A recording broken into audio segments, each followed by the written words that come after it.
Hello दोस्तों। तो मेरे भाइयों, कैसे हो आप सब। देखो, आज स्पेशल वीडियो है जिसमें हम बात करने वाले हैं एक स्पेशल पोस्ट के बारे में जो हमें मिलती है एसएससी सीजीएल के थ्रू। तो आज हम बात करने वाले हैं सेंट्रल एक्साइज इंस्पेक्टर, जिसे हम जीएसटी इंस्पेक्टर भी कहते हैं। तो आपके फॉर्म भरने से लेके आपके ज्वाइनिंग तक और उसके बाद आपकी ट्रेनिंग तक, ठीक है, तो सारी चीज़ें डिटेल में डिस्कस करते हैं और मैं बताता हूँ इसमें आपको क्या क्या करना होता है और कैसे आपको ये पोस्ट मिल सकती है। ठीक है, तो स्टार्ट करते हैं। देखो, सेंट्रल एक्साइज इंस्पेक्टर ये पोस्ट कही जाती थी 2017 से पहले। आज भी इसको हम सेंट्रल एक्साइज इंस्पेक्टर या जीएसटी इंस्पेक्टर से ज़्यादा जानते हैं। ठीक है, 2017 में जब जीएसटी आया था उसके बाद सेंट्रल एक्साइज इंस्पेक्टर को जीएसटी इंस्पेक्टर में कन्वर्ट कर दिया गया था। तो जीएसटी इंस्पेक्टर कहते हैं। तो चलो स्टार्ट करते हैं। फर्स्ट देखो, सीजीएल का पेपर जो होता है उसके थ्रू आपको ये जॉब मिलती है। आपकी मिनिमम क्वालिफिकेशन होती है, आपको कोई भी आप ग्रेजुएट होने चाहिए एसएससी का फॉर्म भरने के लिए। ठीक है, आप ग्रेजुएट हो तो एसएससी सीजीएल का फॉर्म भर सकते हो। उसमें टीयर वन होगा। टीयर वन होता है 200 मार्क्स का। ठीक है, देखो 2022 से क्या हो गया था। 2022 से जब हमारा न्यू पैटर्न आया था, 2022 में एसएससी ने टीयर वन को कर दिया था क्वालिफाई। तो उससे पहले जो टीयर वन होता था उसके मार्क्स ऐड हुआ करते थे। टीयर वन टू थ्री इन सबके ऐड हुआ करते थे, उसके बाद फाइनल मेरिट आती थी।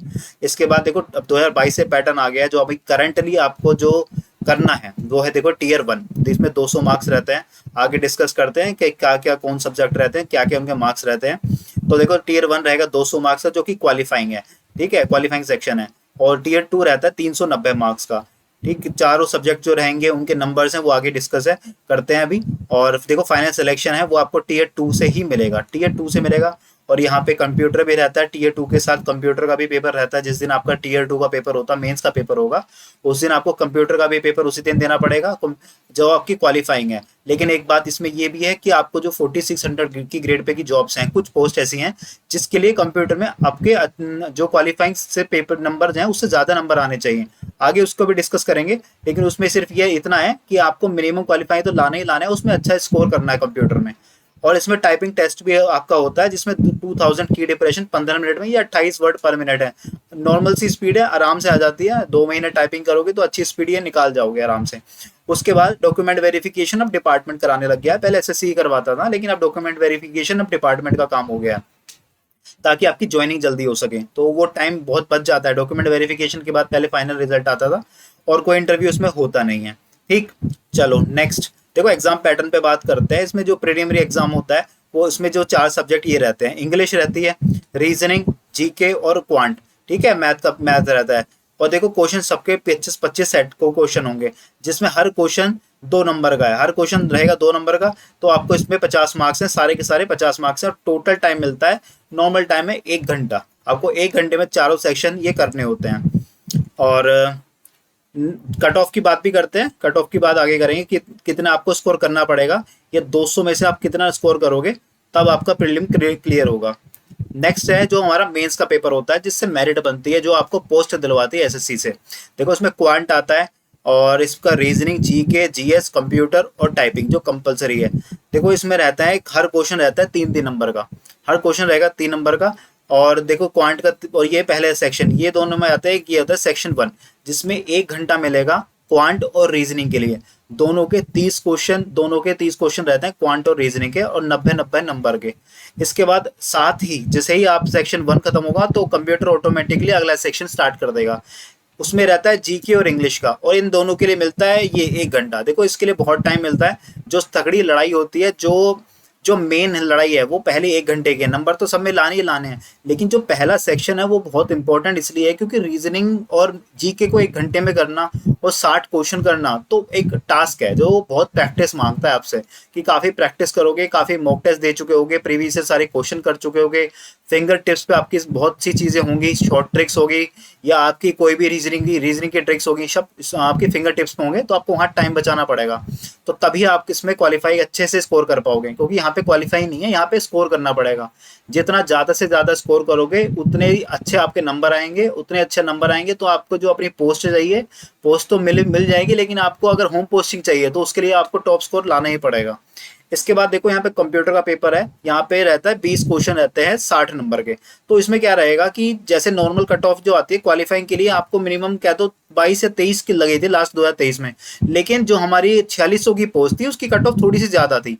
उसकी कट ऑफ ज़्यादा रहती है। अगर कोई हमारी 4600 की पोस्ट रहती है, जैसे सेंट्रल एक्साइज की पोस्ट होती है, तो इसमें भी क्या आता है कि आपको कंप्यूटर में थोड़ा सा ज़्यादा स्कोर करना पड़ता है। लगभग 27 के आसपास थी, अगर मैं सही से रिकॉल कर पा रहा हूँ, तो 27 स्कोर करने थे आप, तो तब एलिजिबल हो जाते हो।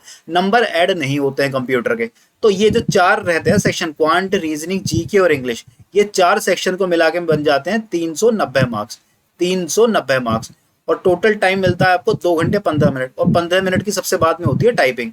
ठीक है, तो ये सब चीज़ें पता होनी चाहिए। और यहाँ पे जो हमारा ये कंप्यूटर के लिए टाइमिंग था 15 मिनट, और ये जो हमारा टाइपिंग है इसके लिए ये मिलती है मुझे, इसका भी लिए टाइम मेरे पास 15 मिनट का रहता है। नेक्स्ट पे आओ, देखो अगर आपका सिलेक्शन हो जाता है, अगर यहाँ पे आप मेरिट में आ जाते हो, अगर बाद में बात करते हैं कि लास्ट ईयर की कितने कट ऑफ गई थी, तो जैसे ही आपको मिल गया अलॉट होकर आपकी ड्रीम पोस्ट अलॉट हो जाती है, एक्साइज इंस्पेक्टर आपको पोस्ट मिल गई है, उसके बाद आपके पास एक मेल आता है, मेल आएगा आपको ऑप्शन प्रेफरेंस फॉर्म का। तो ऑप्शन प्रेफरेंस फॉर्म में ऐसा एक मॉड्यूल है, मॉड्यूल डिपार्टमेंट ने बनाए हुए हैं। तो उसके बाद टीयर 2 के बाद एसएससी का काम खत्म हो जाता है, उसके बाद डिपार्टमेंट अपना काम शुरू करता है आपको अपने पास बुलाने का। इसके बाद देखो ऑप्शन प्रेफरेंस फॉर्म आता है, ये प्रेफरेंस नंबर है रहने पड़ते हैं, और यहाँ पे रहती है कैडर कंट्रोलिंग अथॉरिटी। आपके ये आप अपने हिसाब से डालते हो, मतलब आप अपने नंबर के अकॉर्डिंग, या जिस जोन से हो। अगर आप साउथ से तो ऑब्वियसली आप साउथ जोन को पहले प्रेफरेंस यहाँ पे चेन्नई को दोगे।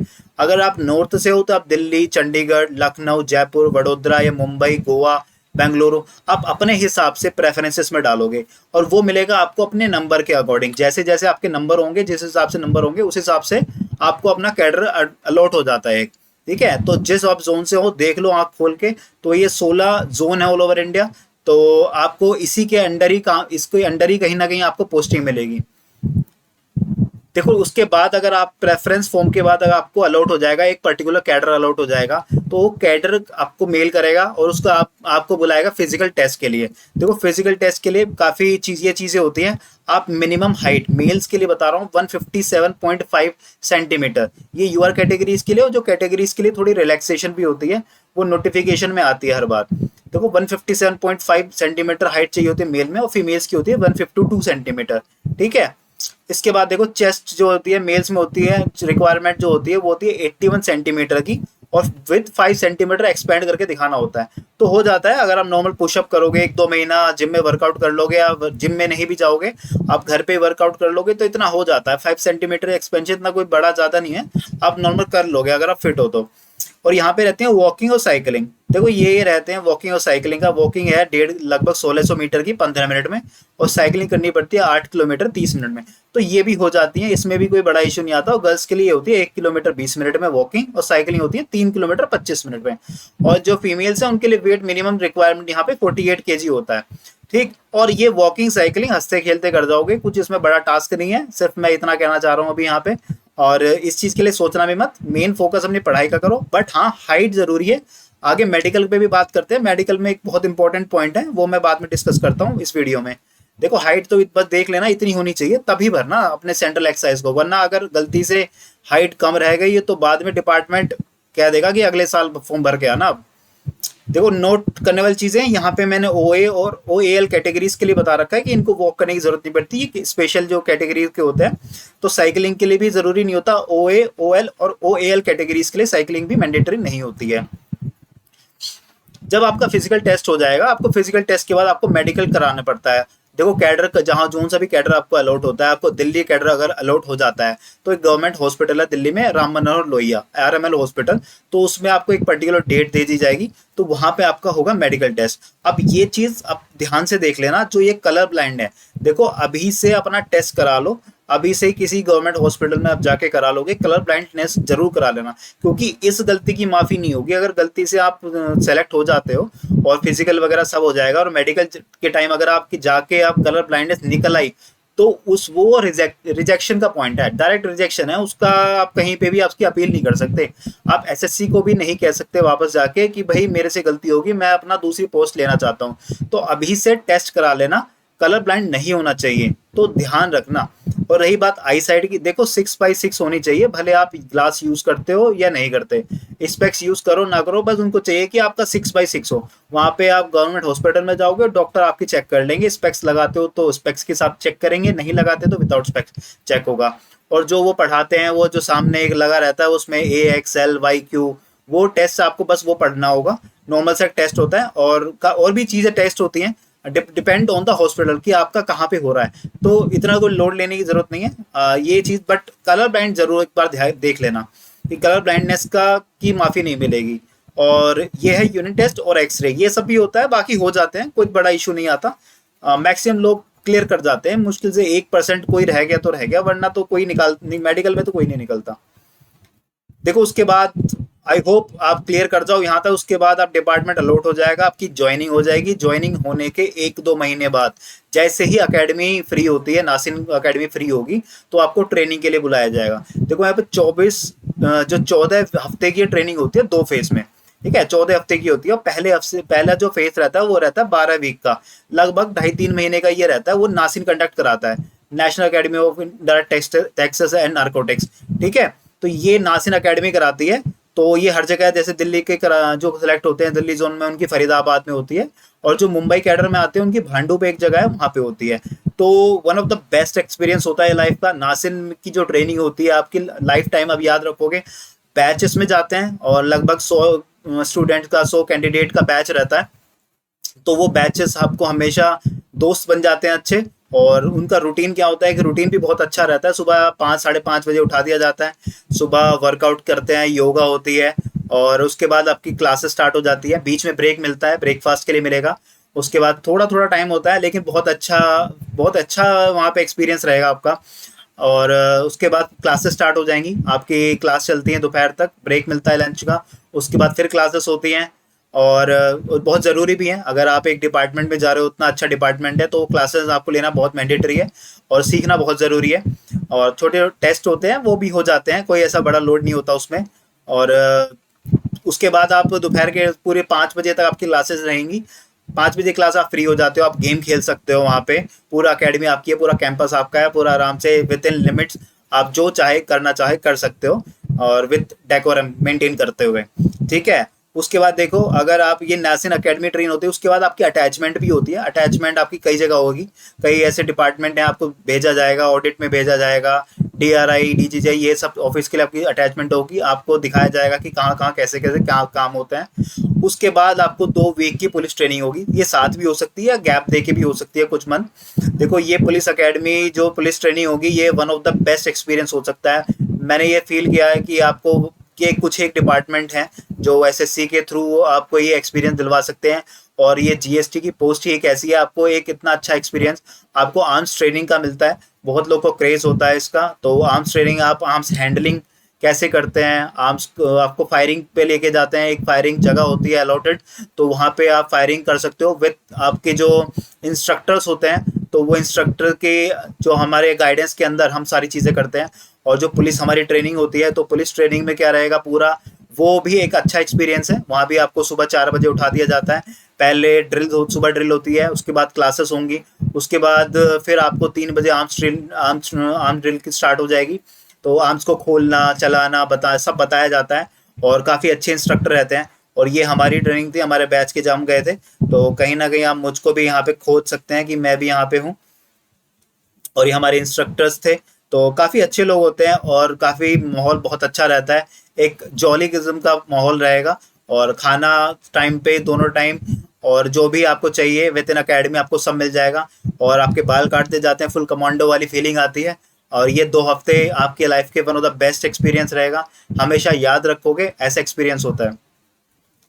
देखो प्रमोशन की नेक्स्ट मैं बात करता हूँ, डिपार्टमेंट में किसी भी जाते हो तो आप ये सोचते हो कि भाई वहाँ पे प्रमोशन के क्या हाल हैं। देखो प्रमोशन के हाल ठीक ठीक हैं। देखो आप एक्साइज इंस्पेक्टर जाओगे जाओगे और उसके बाद आपका सुपरिटेंडेंट में प्रमोशन होता है। प्रमोशन डिपेंड करता है आपका ऊपर वाला, जो जैसे एक्साइज इंस्पेक्टर है तो सुपरिटेंडेंट की अगर पोस्ट खाली है तभी आगे प्रमोशन होते हैं। और लगभग जैसे हर जोन में वीक है, लेकिन मुंबई जोन में बता देता हूँ, लगभग 5-6 साल में प्रमोशन हो जाता है, सुपरिटेंडेंट में बन जाते हो आप। उसके बाद सुपरिटेंडेंट के बाद एसी, इसमें काफ़ी दिन लगते हैं क्योंकि एसी का जो यहाँ पे vacancy depend on the vacancy, मैं फिर वही कहूँगा डिपेंड ऑन द वैकेंसी। और कोई जल्दी कोई कम एज में आ जाता है, 21-22 एज में कोई अगर एक्साइज इंस्पेक्टर में जा रहा है तो इसके ऊपर भी वो जा सकता है। अगर आप कैटेगरी से हैं तो आपको और फास्ट ऊपर जाने के बहुत चांसेस रहते हैं। और बहुत अच्छा है, और डिपार्टमेंट में काम आओ तो सीखना ज़रूर, बहुत अच्छा डिपार्टमेंट है। देखो उसके बाद बात करते हैं सैलरी की। ये सैलरी काफ़ी भाई वेट करते हैं मेरे सब लोग की, सैलरी कितनी मिलती है एक्साइज इंस्पेक्टर की। देखो 2024 की ये सैलरी है एक्स वाई और जेड सिटी की। देखो बेसिक आपका 44,900 से स्टार्ट होता है सब सिटीज़ के लिए। और एच आर ए में डिफरेंस होता है बस, इसमें एच आर ए 30% मिलता है एक्स सिटी में, 20% वाई में और 10% जेड सिटीज़ में। आगे एक लिस्ट भी मैंने लगाई हुई है कि एक्स वाई और जेड सिटी में। और देखो ये अपने हाथ में होता नहीं है कि हमारी पोस्टिंग कौन से सिटी में कौन से उसमें हो रही है, क्योंकि आपको जब डिपार्टमेंट मिल जाएगा उसके बाद आपको अलग अलग कमिश्नरेट में भेज दिया जाएगा। और कमिश्नरेट जाने के बाद आपको डिवीजन अलॉट होते हैं, डिवीजन के बाद आपको रेंज अलॉट होती है। तो डिपेंड करता है आपको कौन सा डिवीजन मिल रहा है, कौन सी रेंज मिल रही है, वो वाई में है कि जेड में है। तो ये सब बात की बातें होती हैं कि आपकी पोस्टिंग कौन सी सिटी में होती है। तो घबराने वाली बात नहीं है, जेड सिटी में खर्चे कम होते हैं इसलिए वहाँ पे सैलरी भी थोड़ी सी कम आपको मिलती है, खर्चे भी कम रहते हैं। देखो एचआरए महंगा रहता है क्योंकि बड़ी सिटीज़ में आपके रेंट भी ज़्यादा महंगे होते हैं। देखो यहाँ टीपीटी हो गया, ट्रांसफर अलाउंस मिल गया, यहाँ पे डीए होगा, डीए इस टाइम 50% चल रहा है 2024 में, तो डीए मिलता है 50%। और डिडक्शन हो जाती है, एनपीएस की डिडक्शन होती है आपकी सैलरी से 6,735 की। सीजीएचएस का अगर आप चाहते हो अगर आप चाहते हो कार्ड तो 650 आपके हर मंथ डिडक्ट हो जाएंगे सैलरी से। और ये बहुत अच्छी चीज़ है, सीजीएचएस सबको लेना भी चाहिए क्योंकि गवर्नमेंट जो प्राइवेट हॉस्पिटल्स हैं जो एम्पेनल्ड हैं सीजीएचएस के अंदर, तो गवर्नमेंट एम्प्लॉयज़ के लिए वहाँ पे जा सकते हैं और विद अ मिनिमम फी हम वहाँ पे दिखा सकते हैं अगर किसी को मेडिकली दिखाना है वहाँ पे। तो ये सीजीआईएस से इतना डिडक्ट हो जाता है, जो टोटल डिडक्शन इतनी हो जाती है। इसमें मैंने इनकम टैक्स को भी डिडक्ट नहीं करा है। आपको नेट सैलरी इतनी मिल जाती है, यहाँ पे लिखी हुई है, एक्स की 78,775 है और वाई की 71,000 और जेड की 67,000। ठीक है, और डीए बढ़ता रहता है। ठीक है, डीए बढ़ता रहेगा हर साल 2 बार बढ़ जाता है, तो सैलरी इंक्रीज होती रहेगी और हर साल जुलाई में आपका इंक्रीमेंट लगेगा। जैसे ही आप 5-6 महीने एक डिपार्टमेंट में काम कर 5-6 महीने हो जाएंगे आपको, तो उसके बाद आपका इंक्रीमेंट अगले साल लग जाएगा। तो जुलाई में इसके बाद अगला जो 44,900 का बता रखा है, अगले साल 46,200 लग जाएगा। उसके बाद सैलरी ऐसे बढ़ती चली जाती है। ठीक है, चलो देखो और पक्ष होते हैं। देखो फिलहाल तो मैंने यही पक्ष लिखे हैं यहाँ पे, इसके ज़्यादा तो मैं लिख नहीं सकता था, बाकी आप समझदार हो। तो देखो यूनिफॉर्म अलाउंस मिलता है 10,000 का हर साल जुलाई में आपको अपनी यूनिफॉर्म के लिए अलाउंस मिल जाएगा। ठीक, 10,000 का अलाउंस हर साल जुलाई में क्या सैलरी के साथ इतना आ जाएगा। इसके बाद मेडिकल अलाउंस मिलता है, अगर आप प्राइवेट में कहीं दिखाते हो या फिर इमरजेंसी में दिखाते हो तो उसका आपको रिम्बर्स क्लेम कर सकते हो डिपार्टमेंट से। ठीक है, चिल्ड्रन एजुकेशन अलाउंस हो जाता है, आपके बच्चे होंगे आगे तो मिल जाते हैं, अराउंड 27,000 पर ईयर का है, तो वो सब मेरे को मिल जाएगा। आप एलटीसी क्लेम कर सकते हो। देखो होम एलटीसी होती है, जो कोई बाहर सिटीज़ में होते हैं अपने गांव या किसी शहर जाना चाह रहे होते हैं, कोई मुंबई में वर्किंग है, कोई बेंगलोर में है, अपने होम नॉर्थ में कहीं जाना चाह रहा है तो उसको होम एलटीसी भी मिल जाती है। अगर आप कहीं घूमने जाते हो अपनी फैमिली के साथ में तो आप एलटीसी क्लेम घूमने के लिए भी क्लेम कर सकते हो। अराउंड अपार्ट इसके साथ होम एलटीसी भी आप हर साल क्लेम कर सकते हो, कुछ सालों तक है, फिर उसके बाद एलटीसी ही आप ले सकते हो। इसके बाद देखो एक्स सिटी, वाई सिटी और जेड सिटीज़ की बात करते हैं। देखो एक्स सिटीज़ में आ जाते हैं अहमदाबाद, बेंगलुरु, चेन्नई, दिल्ली, हैदराबाद, कोलकाता, मुंबई, थाने, पुणे, ये सब एक्स सिटीज़ में आते हैं। तो इन सब लोगों को एक्स सिटीज़ की सैलरी मिलेगी। इसके बाद वाई सिटीज़ में अगर जयपुर साइड में देखो अजमेर हो गया यहाँ पे, अगर कोई चंडीगढ़ जोन में अमृतसर है तो वाई सिटी में हो गया। इसके बाद जयपुर आ गया यहाँ पे, इसके बाद नासिक है और यहाँ पे वसई, विरार, वडोदरा, ये सब हमारे वाई सिटीज़ में। और इसके अलावा जो यहाँ पे हमारे नॉर्थ के भाई हैं, देखो गाजियाबाद हो गया और यहाँ पे नोएडा भी, यहाँ पे नोएडा हो गया, ये सब वाई सिटीज़ में है। ठीक है, इसके अलावा जो होते हैं बाकी जेड सिटीज़ में आती हैं जो इसमें मेंशन नहीं है। चलो कुछ हम बात कर लेते हैं वैकेंसी कट ऑफ की। देखो 2022 से जब पैटर्न चेंज हुआ था और कुछ सालों से जो जीएसटी की इंस्पेक्टर की पोस्ट है बहुत अच्छी आ रही है। ठीक है, तो 2022 में देखो 1666 वैकेंसी भरी गई थी, जिसकी कट ऑफ आई थी 322। जो मिनिमम नंबर आपको रिक्वायरमेंट थे वो 322 थे। आपको जो ये यूआर के लिए लिखा हुआ है यहाँ पे, ठीक है, 390 में से अगर 322 जिसका स्कोर है उसको जीएसटी मिल गई थी। इसके बाद 23 में देखो जो लास्ट ईयर हुआ था 23 का जो आया था उसमें 2482 थी। रिजल्ट तो इसी साल आया था 23 का, तो 2482 वैकेंसी थी। काफ़ी वैकेंसी बड़ी थी इस बार, तो वो कट ऑफ भी मेरी कम हुई थी। देखो जीएसटी पोस्ट ज़्यादा आती हैं तो इसकी कट ऑफ बाकी 4600 की जो पोस्ट होती हैं, 4600 ग्रेड पे की जो पोस्ट होती हैं उनसे थोड़ी कट ऑफ कम जाती है इसकी, क्योंकि इसकी पोस्ट अच्छी खासी आ रही है हर बार। और इस बार भी 2024 के लिए वैकेंसी लगभग 2600 आने वाली हैं। तो आई होप आपका मेंस आने वाला है और आप अच्छे से तैयारी करोगे। और 2025 के लिए जो मेरे भाई तैयारी कर रहे होंगे तो उनके लिए भी वेरी ऑल द बेस्ट। तो आप तैयारी करो, अच्छी पोस्ट हर साल इस डिपार्टमेंट की आ रही है। और 2024 के लिए भी लगभग आप मान के चलो 310 अगर आप स्कोर कर देते हो, 310 मैं अप्रोक्स बता रहा हूँ, तो आपको जीएसटी की पोस्ट मिल जाएगी। +-5 कर लेना, इसमें +-5 रहेगा। और अगर आप चाहते हो कि आपको अपनी होम पोस्टिंग मिले, आप चाह रहे हो आपको नॉर्थ जोन मिले, आगे आपको साउथ जोन मिले, तो नंबर आप ज़्यादा से ज़्यादा स्कोर करने की कोशिश करना। अगर आप यहाँ से 320 330 के आसपास अगर लेके आ रहे हो, अगर जीएसटी की पोस्ट चाहिए तो आपको होम पोस्टिंग भी इसमें मिल जाएगी। ठीक है, डिपेंड ऑन द आपकी जोन बाय जोन में कितनी वैकेंसी है। चलो वर्क प्रोफाइल की बात कर लेते हैं। देखो इसमें दो तरह की पोस्टिंग रहेगी, टैक्स की जॉब रहती है और फील्ड, दोनों दोनों की करनी पड़ती है। देखो काम क्या आता है, बेसिकली जीएसटी इंस्पेक्टर का काम रहता है स्क्रूटनी करने का। जो स्क्रूटनी का मतलब है, अगर कोई व्यापारी है, कोई बिजनेसमैन है, वो धंधा करते हैं, अपना जो बिजनेस चलाते हैं, तो उसके उनको रिटर्न फाइल करने पड़ते हैं। कुछ मंथली होते हैं, कुछ बाय 3 मंथ बाद भी होते हैं। ठीक है, उनकी स्क्रूटनी पड़ती है, उनको GSTR 1 फाइल करना पड़ता है, GSTR 3 भी फाइल करना पड़ता है। तो हमारा काम रहता है उनकी स्क्रूटनी करने का, हमने उसने देखने का कि उसने अपनी गुड्स की डिटेल दे रखी है, या उसने पेमेंट टाइमली करी है, और या उसने कम पेमेंट तो नहीं करी, ज़्यादा तो नहीं करी। तो हमें वही सब करना पड़ता है। हमारे पास एक लिस्ट आ जाती है, दिल्ली से एक लिस्ट आती है, डिपार्टमेंट पे हमें भेजता है। कुछ चीज़ हमें भेज सकता है, कुछ हम अपने आप ही चेक देख सकते हैं। तो वो लिस्ट हमें स्क्रूटनी डिपार्टमेंट हमें देगा कि इसकी स्क्रूटनी कर रही है टैक्स पेयर की। जीएसटी नंबर सबके अलॉट होते ही हैं, तो हमें स्क्रूटनी करना पड़ेगा कि उसका कुछ गलत तो नहीं है, डिपार्टमेंट को उसने गवर्नमेंट को टैक्स टाइम से भरा है और सही भरा है जितना उसको भरना चाहिए था।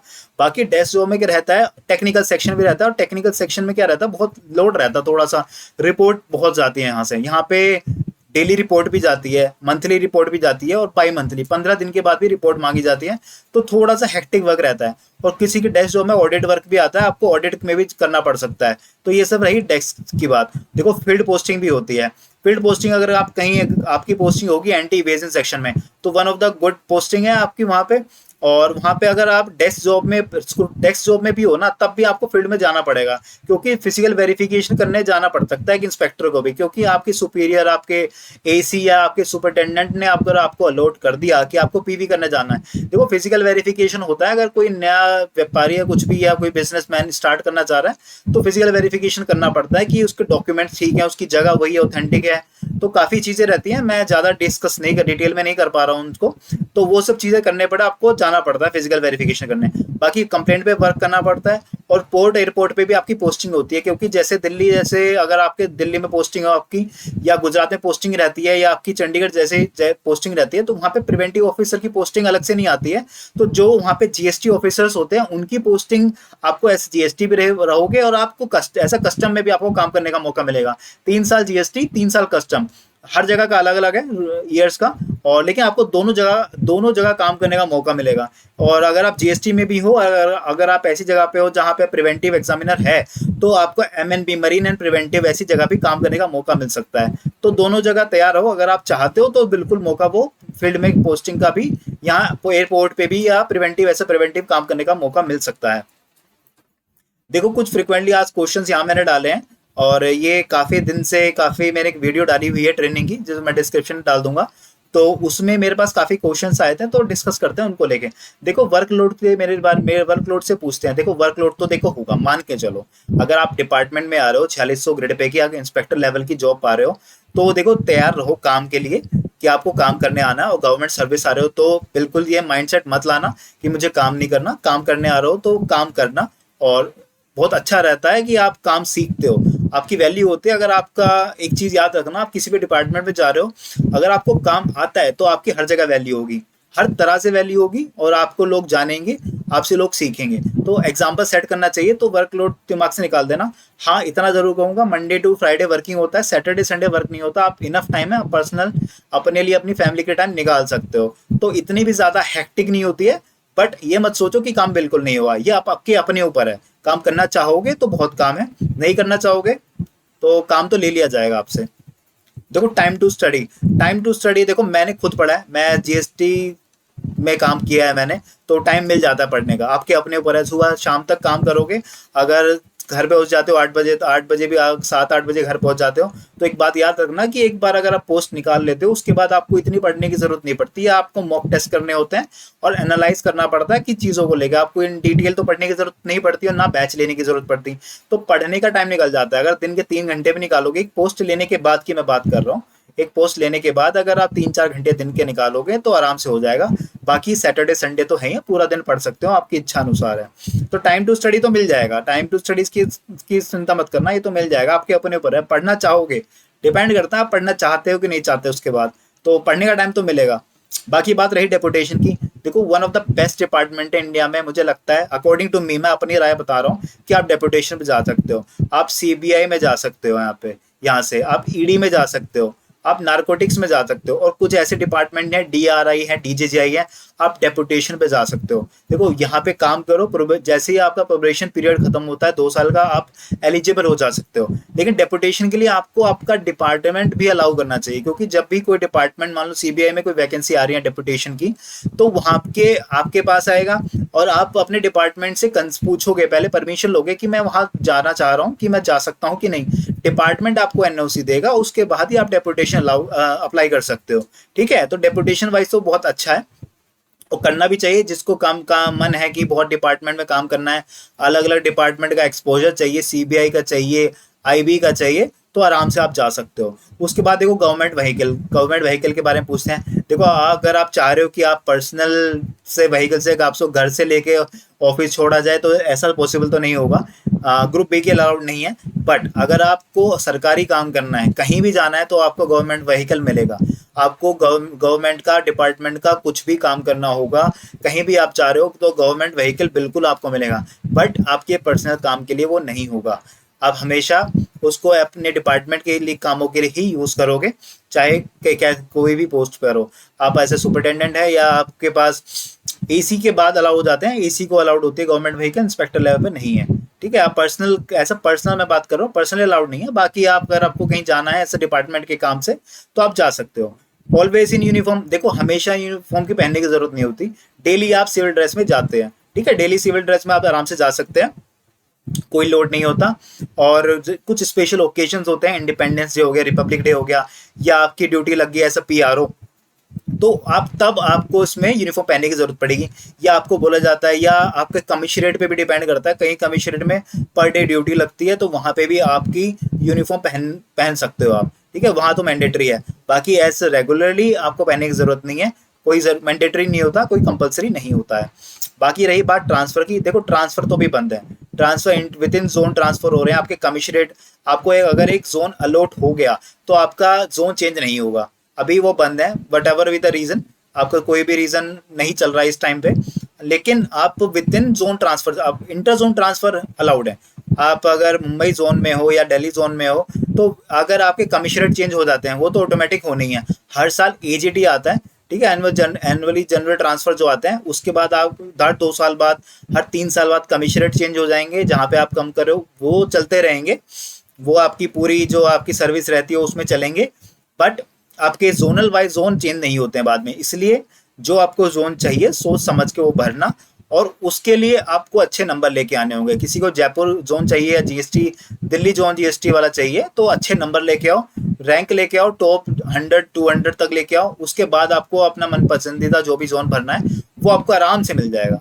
बाकी रही पावर की, देखो पावर डिपेंड करता है आपकी कौन सी पावर चाह रहे हो, वो वैसी पावर तो पता नहीं, डिपेंड करता है आप कंज्यूम क्या करते हो, लेकिन हाँ पावर है, आपकी रेपुटेशन है, जहाँ पे आप काम करोगे पावरफुल पोस्ट होती है, और डिपेंड करता है आप उसका यूज़ कैसे करते हो। हमेशा ऐसा गवर्नमेंट एम्प्लॉई हैं, तो हम गवर्नमेंट के सेवक की तरह हमें काम करना चाहिए, बाकी मिसयूज़ नहीं करना पावर का, जो भी चीज़ मिलती है विद इन लिमिट्स, आपको हर चीज़ देख के चलनी है, और बाकी आप समझदार खुद हैं। उसके बाद देखो thank you and all the very best, तो मैं इतना कहना चाहूँगा। और ये पोस्ट कैसी है, मेरा एक्सपोजर कैसा रहा, तो मैंने आपको सारी चीज़ें बताई, आप तैयारी करो, और ये चैनल को सब्सक्राइब कर लेना भाइयों। तो मैंने आपके लिए ये चैनल बनाया, मैंने अपने एक्सपीरियंसेस के लिए बनाया, ये चैनल बनाया है, और स्पेशली आपकी हेल्प करने के लिए बनाया है। और ये पोस्ट अगर मैंने ली है, तो मैं चाहता हूँ मेरा हर भाई जिसका ये ड्रीम है, उसको कहीं ना कहीं किसी भी रूप से थोड़ा बहुत कंट्रीब्यूशन अपनी साइड से, जितना मैं कर सकता हूँ किसी भी चीज़ में, what ever be the topic, what ever be the subject, तो मैं आपकी हेल्प करने को तैयार हूँ। और आप मुझे कमेंट्स में ज़रूर बताना आपको वीडियो कैसी लगी, अपने दोस्तों के साथ शेयर कर देना, और मेरे चैनल के साथ जुड़ जाओ, सब्सक्राइब कर दो और लाइक कर देना, एंड बेल आइकन ज़रूर दबा देना। बाकी चैनल पर इंपॉर्टेंट जो कंटेंट होता है वो टाइमली मैं लेके आ रहा हूँ आपके लिए। मैथ्स के लिए इंपॉर्टेंट जो प्रैक्टिस सेट हैं वो कंटिन्यू है, और सीजल के 2024 के प्री के सेट वो मैं करा चुका हूँ, और भाइयों कोई डाउट हो तो मुझे कमेंट में बता देना। जल्दी मिलते रहेंगे अगली पोस्ट के लिए। और अगर आप ये पोस्ट चाहते हो और अगर आप चाहते हो कि आपकी कवर फोटो पे भी ऐसे ही एक फोटो लगे, तो भाई मैं दिल से चाहता हूँ आपको वो पोस्ट मिल जाए। All the very best and जय हिंद। आप अपनी मन पसंदीदा पोस्ट के लिए और आप अपने ड्रीम्स के लिए काम करते रहो। तो जल्दी मिलते हैं अगली वीडियो में। जय हिंद दोस्तों।